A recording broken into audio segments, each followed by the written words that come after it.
Well, hello and welcome once again to the Be the Leader podcast. David McGlennon here, and I am really excited to have this guest with me today. I've only recently met Maegan Lujan, but Maegan has been an amazing, has had an amazing contribution to my thought processes and some of her content that I've seen on LinkedIn, and her story is really powerful. And we'll get into that here in just a minute. But let me formally introduce you to Maegan first and foremost, because Maegan's a strategist and she's a storyteller and a leader on a mission to motivate and inspire others. And her journey is, and we're going to talk about this too, her journey has taken her from a broken home to the boardroom of Toshiba America Business Solutions. And her tenacity has earned her a nomination for the 2019 Women in Business Award from the Orange County Business Journal. She's also been recognized as a 2016 Young Influencer and also the 2019 Woman of Influence by the Cannata Report. And so it's a great honor to have you here, Maegan. Welcome to the Be the Leader podcast, and thank you for joining today. Hi, thank you so much for that thoughtful introduction, and I appreciate you giving me a little bit of time to talk to all your leaders out there. Well, let's start with your story, because I've heard your story and it's an amazing one. So tell us a little bit about your journey to your leadership today. Thanks, sure. I'll focus on the key elements that I believe cultivated the leadership traits that I have today. As you mentioned, I grew up in a broken home, which I think so many of us have, and it's okay to normalize that. I'm sharing my journey so that people understand the path to being a leader is not a straight line. You cannot have that expectation.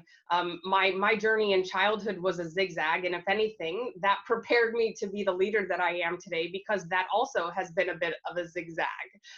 Maybe moving from the Frogger world to the California highway, zipping in and out of lanes, but the game and the approach is still exactly the same. So my first step is in my journey is growing up in foster care. I'm a former foster youth. I grew up in foster care and I ran away when I was 14 years old because I didn't like the lifestyle that I had, and I felt in my heart that I could create a different one for myself. Not saying that that's something that I advocate for, but that was the catalyst, and that was the moment that I chose to take control of my journey and to change the direction of who I was going to become. Earlier in my younger years, while in foster care, I visited my grandparents, and they lived in Orange County, California. The first time I came to Orange County, California was also the first time I took a flight. And when I flew into Orange County, California, we did all the things that normal people would do, which was polarizing if you think about the contrast of my Ozark-like growing up foster care environment. And at that time, I went to South Coast Plaza. I went to Disneyland. I went to Rainforest Cafe when it was still opened in South Coast Plaza.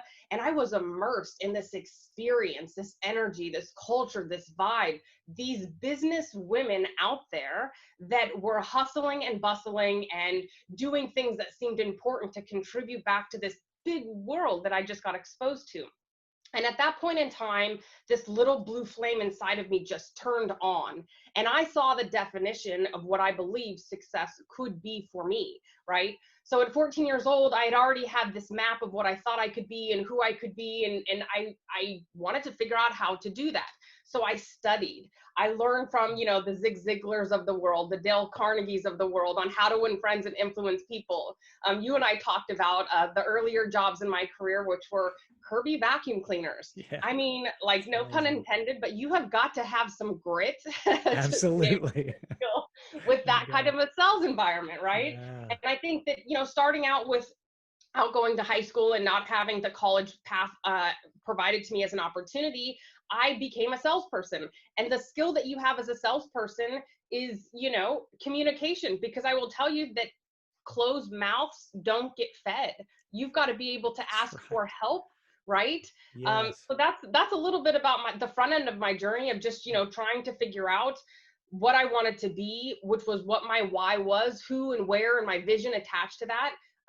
doing research, which now I understand is market research, finding the definition of what success looks like, and then creating goalposts every single day, doing the hard work, getting up, taking on the scary projects, and just putting yourself out there to learn and to grow and to be a part of that cycle and that evolution. Yeah, I love that. What an amazing journey.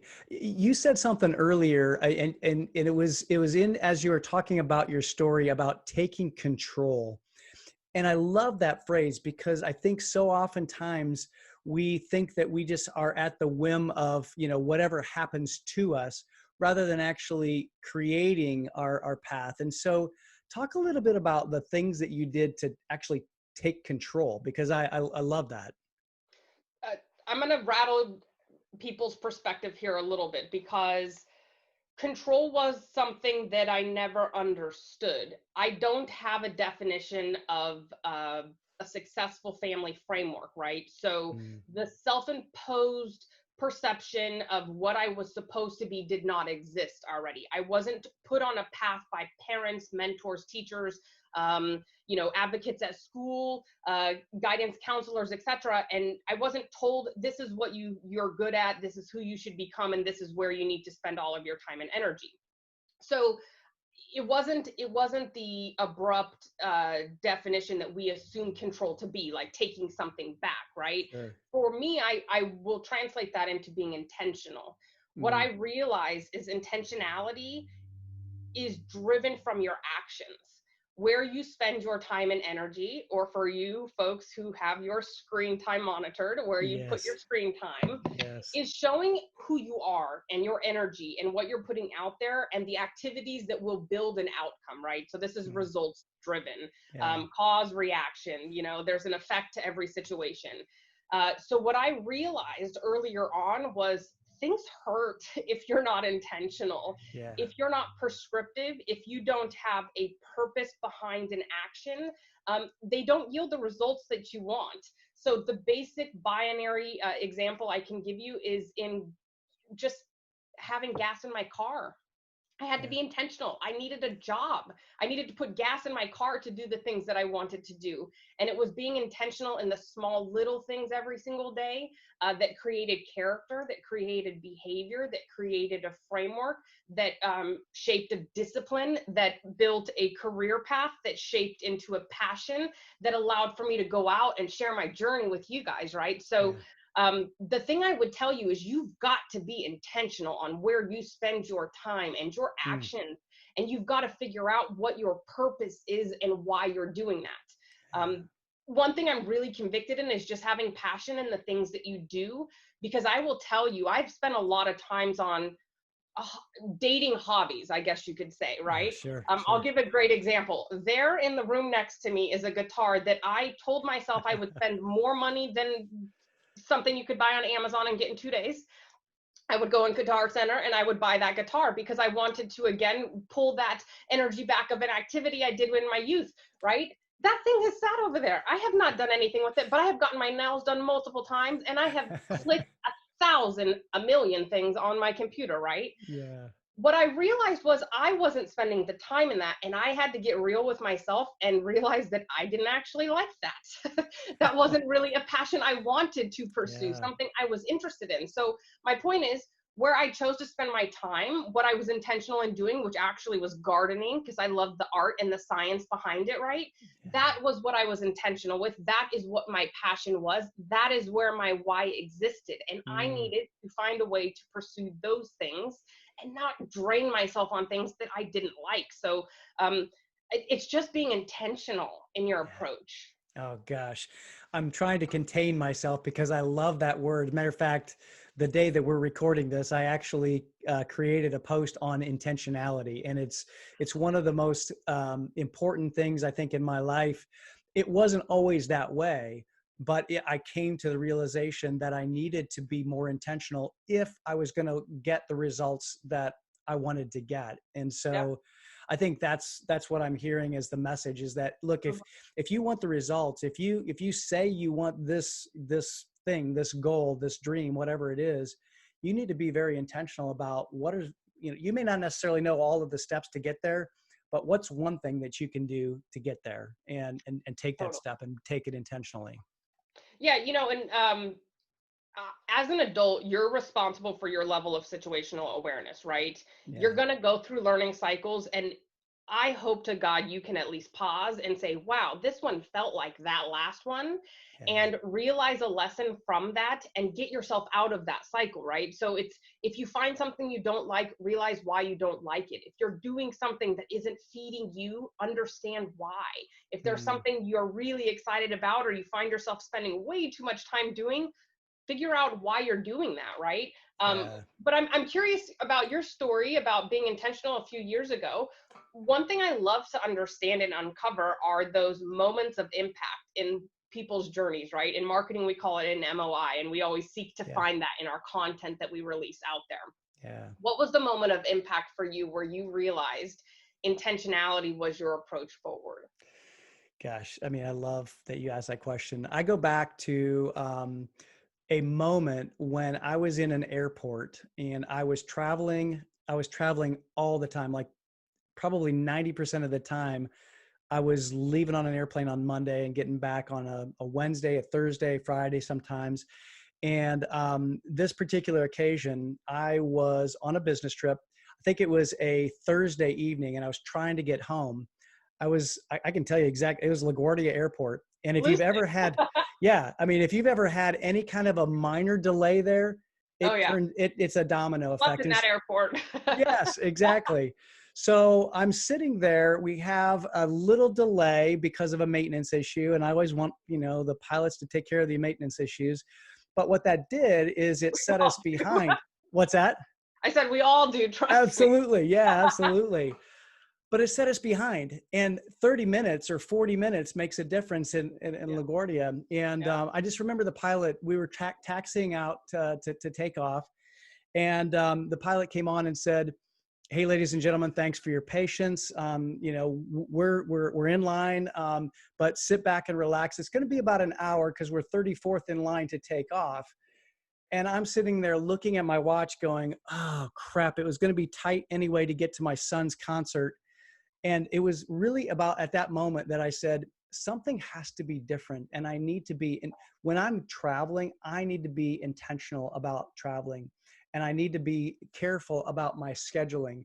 And so that was the pivotal moment. There were other things that came along shortly after that that actually helped me to realize that I needed to be intentional with my life. And just to be quite candid, is one of the things was I turned 50. And a friend of mine had given me this book called Halftime by Bob Buford. And it was really taking a success mindset and turning it into a significance mindset. And Mm, that at age 50, I asked myself, what do I want the rest of my life to be? If I get to, if God gives me 100 years, I'm at halftime. But if it's less than that, I'm in the third quarter, and I need to yeah, be pretty intentional with my life if I yeah. want it to have the impact and the significance that I wanted it to. So anyway, so that was the moment of my impact, and what really led to me doing what I'm doing today. I love that. And the thing that I was hearing over and over, the theme that was pulled out of there is your vision and your mission was not in alignment. And so Right. because of that, that rattled you, and you at a point in your life were open enough to receive that moment of impact, right? Your Yeah. self-awareness was impacted. You were shattered because there was something that was sacrificing something else that you cared more about in your life, Yeah. right? Which was a value and something that you needed to cultivate. And so over the years, it absolutely shows that you've cultivated intentionality. What Yeah. were some of the steps that you did as a result of that polarizing experience to like we talked about those little actions Yeah. every single day? What did you do to start twisting those gears to lead to Yeah. where you're at? So the first thing I did shortly after that is I became very intentional about my own personal growth, and I started down a journey where I joined the John Maxwell team. And Mhm. so I wanted to be a speaker. I thought I wanted to be a speaker. I thought, okay, maybe my next step is I'm going to be a speaker.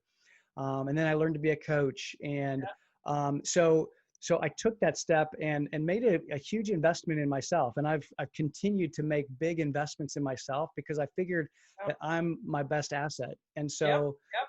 that was my first step. And then along the way, I took little steps. And the biggest step at the, kind of the start of this current journey was I sent an email to our CEO and said, I'm resigning and I'm starting my own business. And I had some conversations with him prior to this, obviously. And we're incredibly great friends today. We text Yeah. each other all the time, but I took that step. And Yeah. I'll still tell you, even when I hit send, he knew it was coming. I knew it was coming, but there was a pit in my stomach because I'm like, oh God, what did I just do? The plank, you went out on the plank, and in the plank step, you felt and continued forward on that bridge of faith. Yeah, for sure, for sure. So I'm curious about your just overcoming adversity. That was one thing I wanted to ask you about because you've overcome an amazing amount of adversity. How did you what was your mindset in overcoming your adversity and the things that you've had to kind of navigate in your life, Maegan? What was my mindset? I will tell you that the majority of my youth, my mindset probably centered around imposter syndrome. Uh, Right now, where I live is in a growth mindset. And I mm, actually didn't realize, and this is my own way of kind of, blending the yin and the yang together. I yeah. didn't realize that as you expand, as you grow, again, keeping in mind I didn't have the traditional framework or somebody coaching and leading me through these mini little goalposts in life, right? Um, but as you level up in your life, you're gonna feel uncomfortable. That level of uncomfortability, for me, I translate into situational awareness. Mm, Some people call that imposter syndrome. sure. Imposter syndrome is either going to be a good thing or a bad thing. It's going to check you and tell you that you don't know what you're talking about, and you're either going to do one of two things. You're going to freak out and disconnect, or you're going to bury in and go deep. I bury in and I go deep. I go Yeah. high and I go wide. I learn everything that I possibly can. And what book that I Yeah. read when I was much younger in my career was A Professional Woman's Guide for Success. And at that Mm, moment in time, it literally just it shattered the ceiling that I had had, because it was teaching me that a growth mindset is actually the other scale of imposter syndrome. That in mm, order to have growth in one area, you have to take imposter syndrome and channel it outwardly and in growth mindset, because the healthy response to a growth mind or to an imposter syndrome is that you don't know what you're talking about. You do the research. Doing the research will lead to one of two things. One, you do know what you're talking about. Boom, confidence builder. Get up on that magic carpet and get out with your bad self. love it. Two, you don't know what you're talking about. Shut up, do your research, and learn, right? Mm, And I've yeah, had a lot of both of those paths in my life, right? sure. So for me, I would say I felt having an imposter syndrome was a deficit. I now embrace that, because that to me is my temperature gauge. It tells me, it Uh, gives me situational awareness. Am I doing the right thing? Does this feel right to me? Is it yeah. authentic? Do I know what I'm talking about? Mm, And if that doesn't sit right with me, I do the action of going and doing the research. I mean, if you guys go to my LinkedIn page and you go down and you scroll to the certifications, one of the things I loved is their LinkedIn Learning. I'm a bit crazy with it. I do so much yes. research. If you say something on this podcast that I don't understand, like, investment in yourself, emerging leadership, all these different things, I take notes. I search, I Google, I research, I find that information and I Yeah. bring it back. And so for me, it's riding that wave of when is the next level of finding that imposter syndrome to check and balance me back right out into a growth mindset. Oh, A growth that's, mindset. yeah, that is amazing. So having a growth mindset really has helped you to overcome that adversity. I absolutely love that. Um, it's something you just said just clued me in because one of our teams on the Emerging Leader Inner Circle, it has created their own, I'm going to call it a women's group. So it's a women's leadership group within a company. They've just done it on their own. Yeah. And what would you say to them, especially around imposter syndrome? Because I've noticed that, I mean, everybody has it. I have it. We all face it, Yeah. but I know that women have, at least the ones that are in my emerging leader inner circle, have shared it with me, and we've talked about it. how, what would you say to them as they navigate? Again, I know you probably reiterate some of the things you just said, but is there anything else that you would tell them about overcoming that imposter syndrome?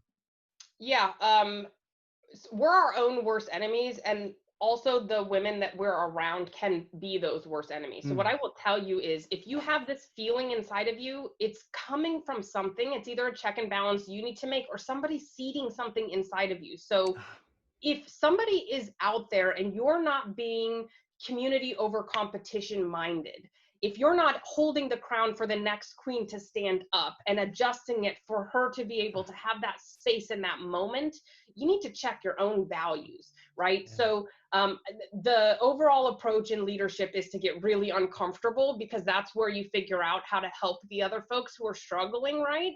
Yeah. To pull them along and to bring them on this journey of just evolving and learning. What I would say to the people who are starting out in that is, get your head also out of the clouds. You're here to make a difference, and the difference is not in spending 6 months trying to wrap your head around a framework of a program, right? It's to Hmm. be intentional and to make an impact. So go back to, again, what your mission is, your values, and your why. What is your purpose? For me Yeah. personally, it's youth development. It's because I came from foster care. I know that people out there, the me's, didn't have access to these programs that companies like Orangewood has, or Royal Kids. There are college scholarships that I didn't even know exist out there, right? Mm. So I want to be the voice that helps raise that and bring awareness to that. So I bring that passion and I bring that energy, because that is my why. That is what I'm convicted in. And that is my purpose that I'm driving into our business, right? So for the people who are in leadership communities, I would say these cannot be HR driven programs. These have to be programs that are driven by the passion, and the passion comes from your people.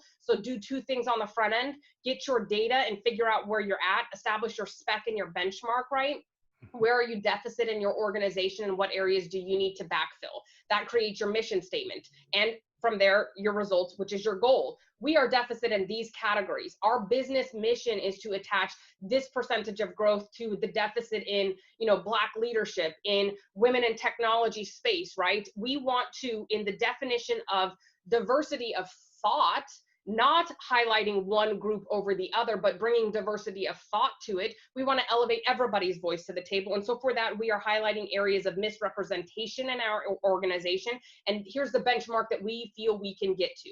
And then you make those metrics part of your balanced scorecard and part of the activities that you measure your leadership team on, and the training that you bring in your recruitments, right? In every single layer of your business. But it's got to tie back into the mission, the vision, and the values of your business. Yeah, yeah, for sure. It sounds like you've had a little bit of experience at that. It sounds like you're talking from some experience there.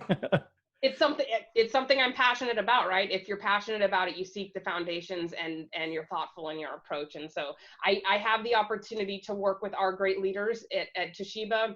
We're in the process of working on some programs that do represent the voice, not only of the data in our systems, but also the voice of the employees, right? And the community that Yeah. we have digitally, but also now virtually, in this much larger expanded world that we live in. Yeah, and you just said something that triggered a thought. How do you balance data and looking at that data, and then also the kind of the people side of things and the human side of the equation? Like, how do you and like how do you at Toshiba work through that people aspect, balancing it with the data? First, I'm not in our administrative team. So Okay. I'm just going to give you my personal thoughts attached to it, because I did have this exact same conversation in my leadership growth with our HR organization. Because now I'll translate this. For those of you who come from sales, you had to get comfortable in your talk track. You had to learn how to have conversations with decision makers to ask them, is there budget? Is there a project? What is the time frame associated to that? So that you could at some point be able, with an executive, to determine their priorities and their business results, right? Right. I had a very similar conversation with my coach, as well as our HR professionals and leaders. And I said, as a manager, I feel uncomfortable in my talk track around these subjects right now. If I'm being totally honest, I don't know what's the appropriate phrases to use when I'm seeking feedback from my community or my team or my employees. because that talk track isn't something that I felt comfortable saying over and over, right? So sometimes it starts with empathy and asking questions and Mm. hearing and feeling the tone of your community out there, right? And that was great advice that they told me. As a business leader, one of the questions that I asked our HR leader was, when we reach out to our community and we receive back all this feedback and we're not able to handle every single request, what do we do as leaders? If there are 3 categories that we have to pick, but there were 8 that were submitted, how are we thoughtful in our approach back to them and so that they hear us? Mm. And the response was, every voice needs to be represented at the table, right? It's Mm. every voice that needs to be represented at the table. And if there's somebody out there who feels their voice isn't represented in the table, you have to identify why and figure that part out and bring it into the circle where everybody's voice is heard, right? Mm. And that will come through the people who are passionate and are just natural leaders and ambassadors of parts of your business already. And that's where you can really start searching. Yeah, I love that. I love that. And I love that you talk about asking questions too, because I think that so many times um, as we lead through uncertainty, as we get into that discomfort zone, we don't ask enough questions. And it's one of the things I talk about in the Emerging Leader Inner Circle is that we have to start asking ourselves questions, that the answer is in the question. Taylor. And I really appreciate that. Yeah. So, so what are some questions you've been asking yourself recently, just as you've led through uncertainty? I'd love to hear that. When COVID first started, and there was, I'll kind of translate more into my technical phrasing, toxic misinformation being showered on every single level out there. Yeah. The first thing that I tried to do was just identify what I could control. There Uh, was so much uncertainty, so many variables that we couldn't even discern at that point in our careers, in that point in our life, in that point in just the evolution of what we were understanding, what was happening sociologically, right? So what can you actually control was a question that I was asking myself, right? Which was, yeah. okay, all these thoughts are coming in. Take the parking lot concept. What do I own and what can I control? So separate them out. Can you do it right now? Can you delegate it or can you defer it, right? I always follow those 3 Yeah. tactics. You know what I I'm love talking it. about, right? Absolutely. So Yep. can you do it in 2 minutes or less, get it done? Can Yep. you delegate it to somebody else whose responsibility it is and, make them accountable and provide them the leadership approach to get it done? Or do you need to, defer it and put it on your calendar and focus on it, right? So I think segmentation of that, those are questions I would ask myself. But then the bigger one was, where am I spending my time? Mm. Everybody dove into zoning out on TV. They dove Yeah. into consuming content. They on various different news channels out there, which they are so happy to serve up for us on just a nonstop basis. Right. So I asked myself, what was my mood and where was I consuming my content from? Mm. Right? Because Beautiful. as a marketer, there's a love-hate relationship with this. I want you to consume my content, but I'll be honest, if you are not intentional, full circle on this conversation, with the content that you consume, it's gonna throw your life off course, right? So I don't let sort of commercials come into my regular life pre-COVID, right? Or I didn't watch scary movies because let's be honest, I lived Ozark. I don't really need that in my You don't life, need right? that. Sure. Been That's there, great. done that. I'm trying to actually figure out how to move away from that, not figure out what's down there already beneath the surface. Right. Um, so it's, what do you expose yourself to on a regular basis? If your network is your net worth and the people you hang out with equal your mindset, your vision, and help impact where you're going to be in the next 5 years, what content are you consuming, and is that in line with who you say you want to be and the things you're complaining about wanting to change, right? Mm. So it was, what's my mood, where am I getting my content from, and do I like that, and am I going to change that, right? Is that Hmm. delivering the results that I want? Yeah, no, that's awesome. Those are amazing questions, and I think a great example. A great example. I'll kind of come to the full circle and just last question, probably based on our time commitment here today. Um, you talked about intentionality. What do you do on a either daily basis or on a regular basis to be intentional about your own personal and professional growth? Like how do you know that you're growing, and what do you do to make sure that you are growing? Great question. There was a moment of impact. We go back to that MOI. Yeah. It happened now a little over a year ago, where I was selected as a 2019 woman influencer. Again, imposter syndrome, growth mindset. These are the people who live on my shoulder.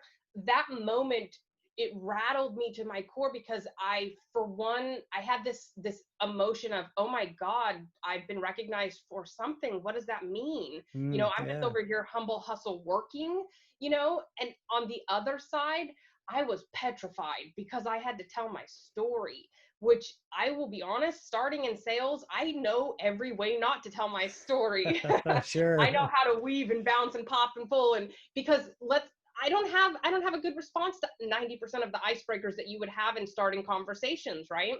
So I didn't feel authentic in lying or not telling my story in my approach to being this woman influencer. And I had to give a speech at this brunch, which explained my career path and my trajectory and where I got to where I was. And everything inside of me was melting down, because just like your flight experience, I didn't know how to do that. I knew how to talk about the brand that I represented and the logo that was on my paycheck and the products that I brought to market, because I loved them. And that's something that I did really, really well work, right? It was my Yeah. safety net. So in going through that journey, I had to get intentional on how to tell my story, because you can't really recover when you first start out a conversation. Oh, my name is so-and-so. Where'd you go to school? My name's Megan. I didn't go to school. Oh, okay. It just gets really awkward, right? Sure. Sure. Especially in any business conversation. So I had to Yeah. figure out how to tell that narrative, right? So I started learning what's the approach to communicating your story. I learned, how do you define your story is by explaining your why and your origin and your heritage and who you are as a person. And that led me into personal branding, coincidentally, right? So for the Yeah. last year and a half, I've been on this journey of personal branding, which to me is like this journey of self-discovery, Yeah. determining who you are, what you stand for, what your mission is, what your values are. That's all driven from your personal brand, or what we all know as business professionals, brands. Hmm. So I took what I learned as a business professional and I pulled that inward, right? Instead of just continuously pushing that outward. And I figured out what my mission was, what my vision was, what my values were, what the things were that I wanted to stand for, the things that I wanted to become, the legacy that I was going to create, the stamps in life that I was going to generate, right? And so I've been really intentional about creating a personal brand that is authentic, that creates the culture and the community digitally that I want to surround myself in, right? And I want to help empower other people to do that. So on my journey, my million little clicks, I've created a framework for people to create their personal brand and to show up digitally. I'm excited to be able to release that in August, Awesome. because I promised a 14-year-old little girl who ran away from foster care that she was going to be an author after she read a book, The Magic of Thinking Big. And that's going to happen this month. So That's so exciting, Megan. I can't wait to see the book, and can't wait to hear more about it. I'm so excited. So this is really the last question, because something else came up in my mind.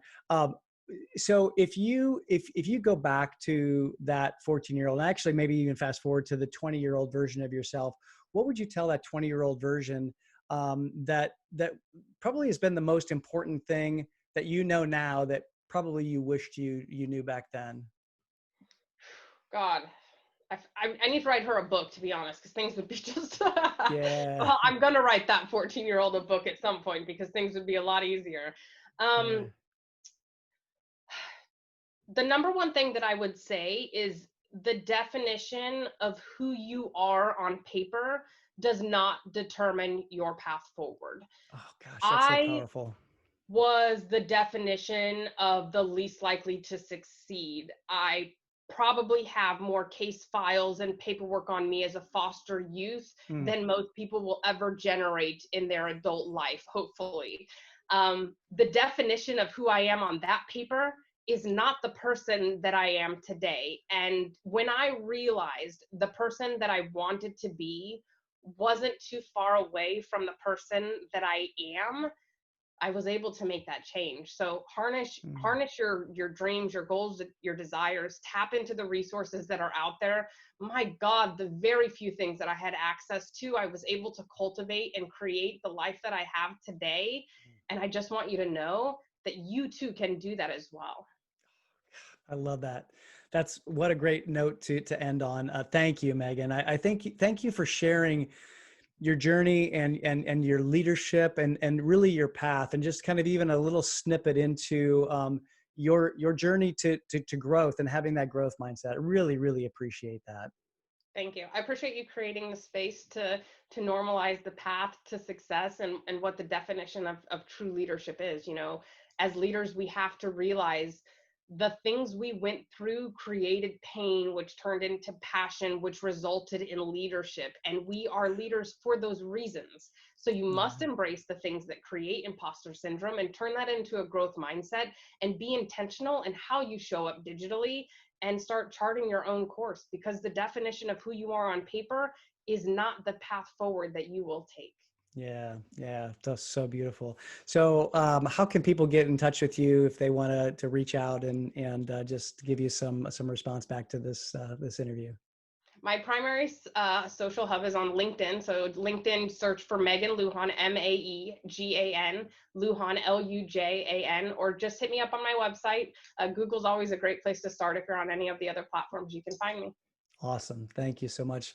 And thank you, listeners, for listening, for watching, and really engaging in this conversation, because it's because of you that I put this podcast together, because I want to be able to highlight people like Maegan who have amazing journeys, amazing stories, and there is so much that we can learn from each other. And that's really what this is all about. It's learning from each other, learning to get better, taking the growth mindset that Maegan was talking about and using it to our advantage so that we can fulfill our mission and our life purpose as well. So thank you so much for watching. Thank you, Maegan, for being here. And until next time, be the leader,